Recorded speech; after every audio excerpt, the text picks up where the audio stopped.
Senior Presidente, walang pupuntahan ito. Habang nagtatalo tayo dito, lalong lumalakas ang pwersa ng mga Amerikano. Lusobin na natin sila. Habang kakaunti pa lang sila, kahit ikamatay ng karamihan sa atin, mapapalayas natin sila sa Maynila at mapapasa atin ang Intramuros. Hawak na natin ang Karatig Bayan. Mayroon na tayong 4,000 katao. 3,000 lamang ang mga Amerikano. Madali lang natin sila mapapatalsik sa bayan na ito. Naipadala ko na si Argoles at Boy Camillo na makipag-usap sa kapayapaan kay General Otis. Pinaglalaroan lang nila tayo. Ang balita ay may paparating na 7,000 sundalo na magpapalakas sa kanilang puwersa. Tingnan ninyo, tama si General Luna. Kailangan na nating kumilos. Kaaway din ng Espanya ang kaaway ng ating kaaway. Tinuturing niyong kaibigan. Ilalaban na ng Amerikano ang Espanya sa mga Cuba. Sinakop ba nila ang Cuba? Hindi. Tinulungan ba nila ang Cuba na patalsikin ang mga Amerikano? Wala tayong dapat ikabahala. Bigyan naman natin ng ating sarili ng kapayapaan. Kung Espanya talaga ang kalaban ng mga Amerikano, bakit hindi sila makipagtulungan sa atin? Bakit pinipigilan na tayong pumasok sa Intramuros? Sangayon ako kay Senior Patrino, pinipili ko ang kapayapaan. Bulag, sa halip nandito tayo nakaupo, dun sana tayo sa labas, nangangalap ng mga armas. Tinuturuan natin ang mga kababayan natin para lumaban. Huwag basta-basta maniniwala sa matatamis na salita ng mga Amerikano. Walang puwang ang bulag sa kabinete na ito. Paano ang aming negosyo? Kapag lumaban kami, babagsak ang ating ekonomiya. Paano namin mapapakain ang aming mga pamilya? Negosyo o kalayaan? Bayan o sarili? Mamili ka! Kilala kita, kasali ka sa Espanya. Lumipat ka kaagad ng bakod. Ngayon, tayo naman ang nanganganib at nakikisipin ka naman sa bandila ng Amerika. Tumigil ka nga. Lahat tayong may interes. Tao lang man tayo. Pindihadas! Sa ngayon, kakampin natin ang mga Amerikano. Nangako sila sa akin sa Hong Kong. Gagawin lahat ng Amerika, maunahan lang ang ibang bansa na may pagnanasa sa Pilipinas. Hintayin muna natin nang matapos ang Treaty of Paris. May delegado ba tayo sa Paris? O tagapagmasid lamang? Para kayong mga birhen naniniwala sa pag-ibig ng isang puta. Senior President, paumanhin sa pagtataas ko ng boses. Aaminin ko, may batayan ang pagdududa ng lahat. Hindi masama na maghintay, ngunit hindi rin masama na palakasin ni General Luna ang pwersa ng ating militar. Mga Ginoo, ipagdasal natin ang kapayapaan, ngunit paghandaan natin ang gitna.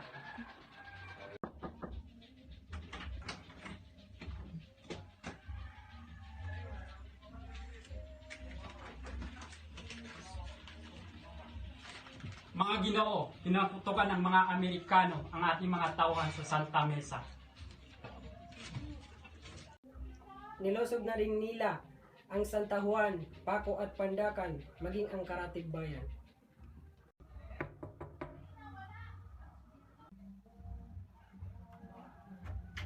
Puerto Mino, bumagsak na ang Maynila. Kinausap sana natin sila ng mas maaga. General Luna, ikaw muna bahala. Nasa iyong mga kamay ang mga kalaban. Paano ako lalaban? Kakagating ko ba sila? Matutulungan ba ako ng makabayan na tulad nila? Babanos.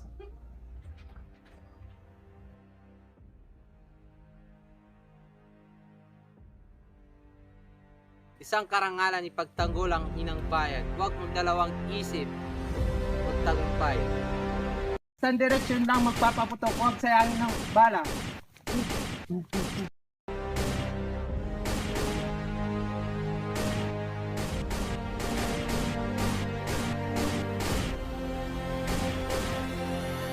Nasa panganibang kaliwang hanay. Magpadala ka ng mensahe kay Kapitan Halonero.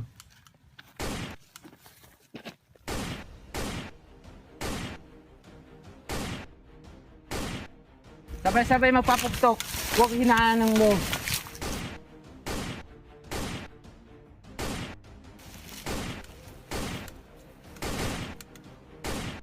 General, mas mabuti pong mas marami ang buhay sa paligid. Nagpadala na ako ng mensahe sa kawit. Naku po! Hoy, saan kayo pupunta? Hoy! Hoy mga duwag! Bumalik kayo dito! Anak ka ba ni Camido? Tumabang ka! Punyeta!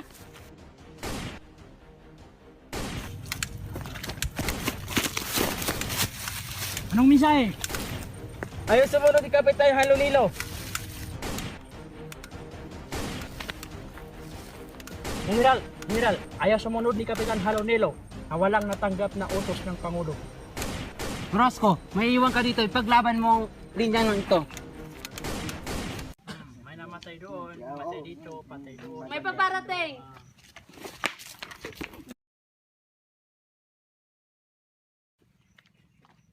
Tingnan mo ang mga taong ito. Simatayan ng mga tao at naglalaro pa kayo ng mga baraha. Nasaan ang inyong kapitan? Tumayo kayo ng maayos kapag nakikipag-usap sa general. Nasa loob po ang kapitan. Bawian ng mga armas at tanggalan ng rangko at igapos.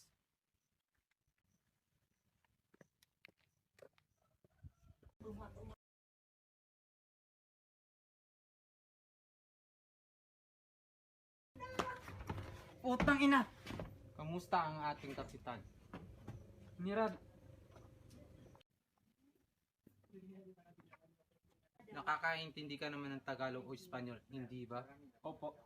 Eh di putang ina mo, bakit hindi mo sinusunod ang utos ko? Kay Presidente Aguinaldo lang ako sumusunod. Eh di putang ina mo!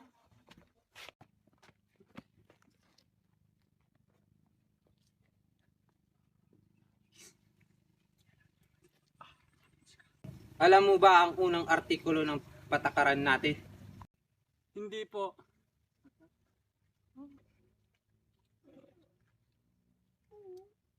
Artikulo 1. Ang hindi sumunod sa utos ng general ng digmaan ay tatanggalan ng rangko at ipapatay ng walang paglilitis sa husgado militar. At ikaw yun, kapatid. Kaawa-awang bigada ng kawit. Nasa maling ulo ang utak ng kanilang kapitan. Roman, alina't bumalik tayo sa gera.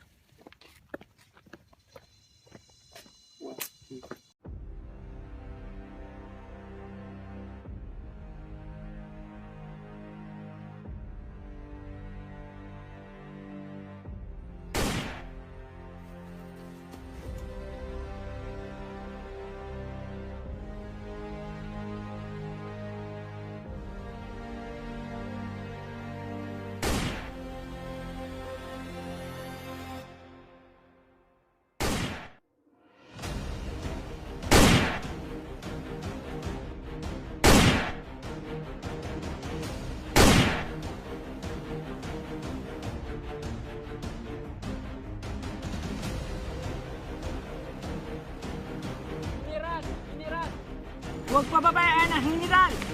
Sugod! I want to shot that man for our dinner tonight.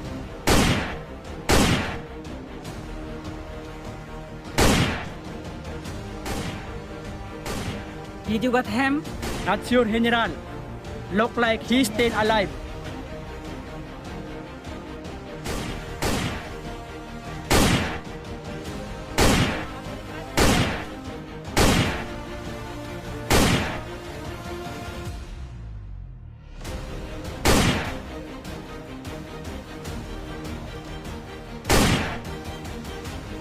We lost too many man. Retreat! Retreat!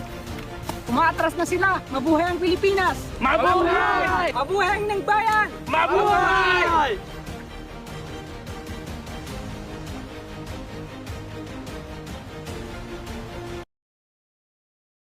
Senior Presidente, nais makipag-usap ng Chairman Commission tungkol sa mga kondisyon. Kondisyon? Walang kondisyon. Nais isulong ng ekonomiya para sa Pilipinas na gawin itong protektador sa ilalim ng Pilipinas. Pero kataksilan yan. Traidor ka sa pamumungkahi ng anisasyon. Hindi ko naman minumungkahi, binabalita ko lang. Paano ninyo pinagkakatiwalaan ang tulad nila? Dati na silang kasabwat ng mga Espanya. Kung may ganito tayo sa ating pangkat, hindi na natin kailangan ng kaaway. Ang Amerika ang pinakamalakas na bansa sa buong mundo. Mapapalawak natin ang ating ekonomiya kung magkikipagkalakal tayo sa kanila. Hanggang Enero ang laban, ang dali lang mamatay. kulang tayo sa armas, pera at kagamitan. Hindi sa lakas ng loob, buong tiwala ng mga tauhan ko. Pati si Dr. Celsa. Nasisikmura ba ng kabinete ang ganitong kataksilan? Tinatawag ko ang traitor. At duwag, naaalala ko, nung nakasama ko ang anak mo, iniwan niya ang mga kasama niyang mamamatay. Wala akong anak na duwag at kailanman hindi mo nakasama ang aking anak sa labanan. Kaya wala kang karapatan malitin ang aking pamilya, Antonio. Hindi sa paglalait, ang totoo, nasalayan niyo ang duwag at traidor. Pareho nga kayo ng kapatid mong si Juan. Kung nasa Pilipinas lang siya, matagal na siyang binitay dahil sa pagpatay sa kanyang asawa. Kaya tama lang na pangalan ay Luna, Lunatico. Tama na yan! Sa ngalan ng Republika ng Pilipinas, inuutusan kong dakpin ang duwag na to at pati ikaw! Bakit pati ako? Nasa kapangyarihan naman niya ito. Laban kita sa kwasyon. Sumama ka na, wala na maraming sansat.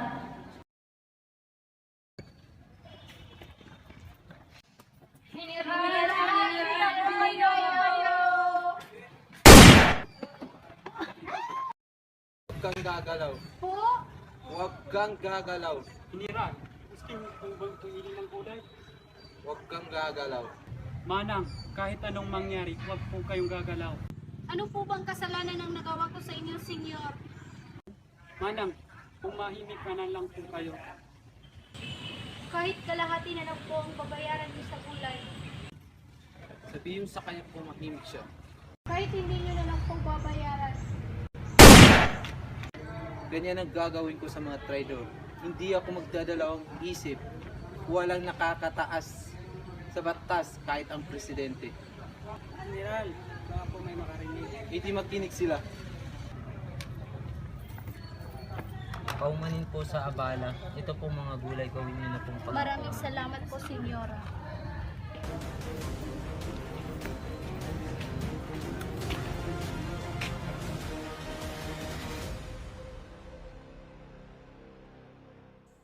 Sapat na po ang dipinsa sa tatlong kampo.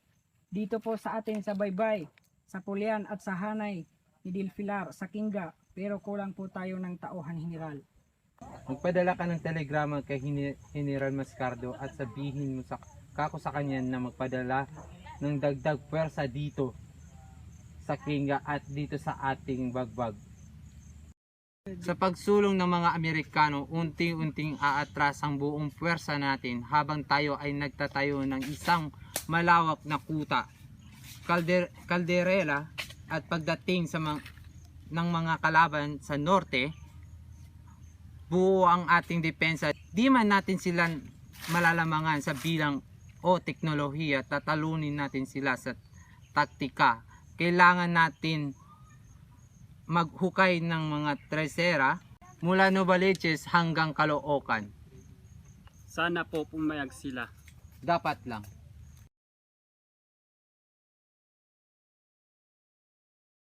Anong masasabi niyo kay General Luna bukod sa mga bagay na alam niyo?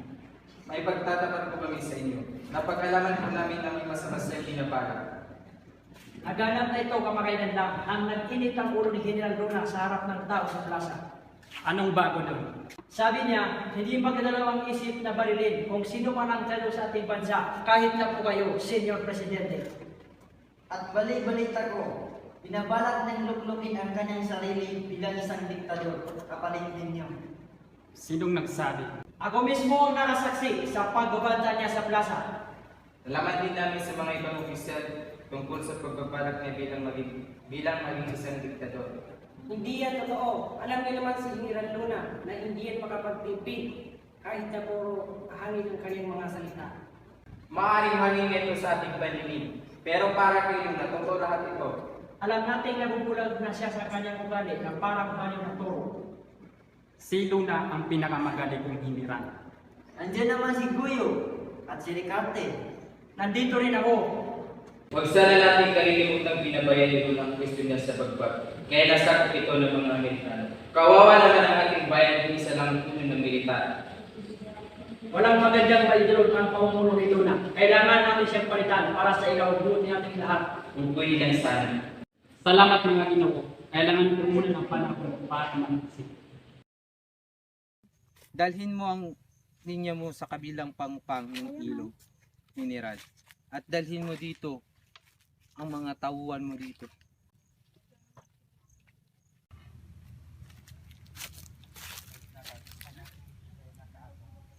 Galante.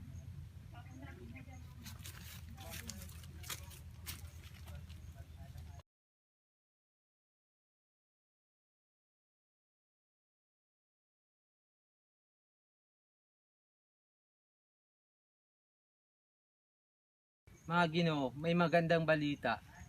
Magpapatayo ng bagong kabinete ang presidente at pinapapunta ako doon para pamunuan ito. May mangyayari na. Sa wakas, Mabuhay ang General. mabuhay!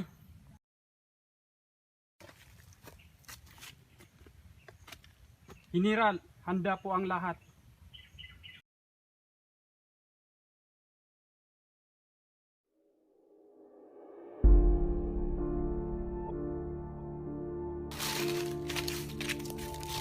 General, hindi po kayo makakasama sapagkat nasira po ang aming mga kalisa. Mauna na lang kami at sumunod na lang kayo.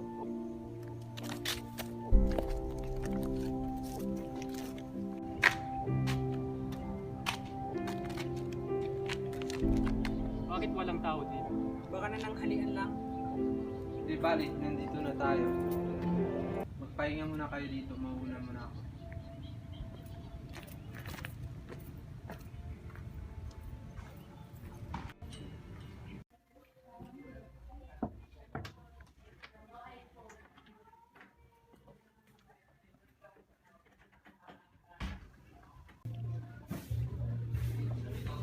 Ano ang ginagawa mo dito? Hindi na gusto kong itanong sa'yo. Pinadala na ako ng presidente ng telegram. Nasaan siya? Umalis kaninang umaga pa. Umalis? Pinapapunta ako dito. Anong klaseng pamahalaan to? Baka nakakalimot lang. Imposible. At ikaw, bakit ka nakaupo sa lamisan ng presidente? At bakit hindi mo pinapakintab ang mga botas ng mga Amerikano?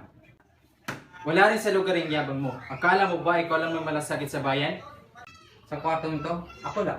Mahal ko din ang Pilipinas. Pero hindi sapat ipaglaban siya o mamatay para sa kanya. Kung may dangal ka lang, hinamon ng sana kita sa isang duelo.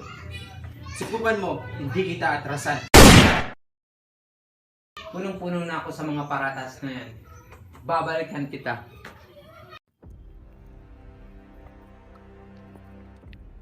Di ba pinakulong na kita? Sinong tanga nagpaputok? Para pinapakita mo lang.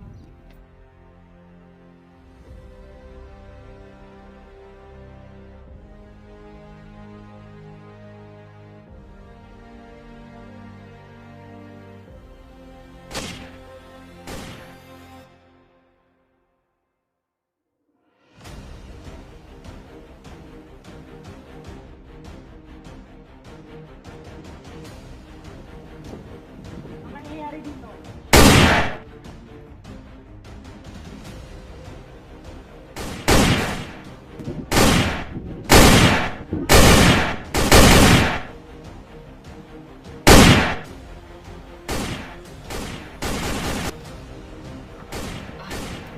Tangina, wala akong bala. Suko na ako. Suko na ako.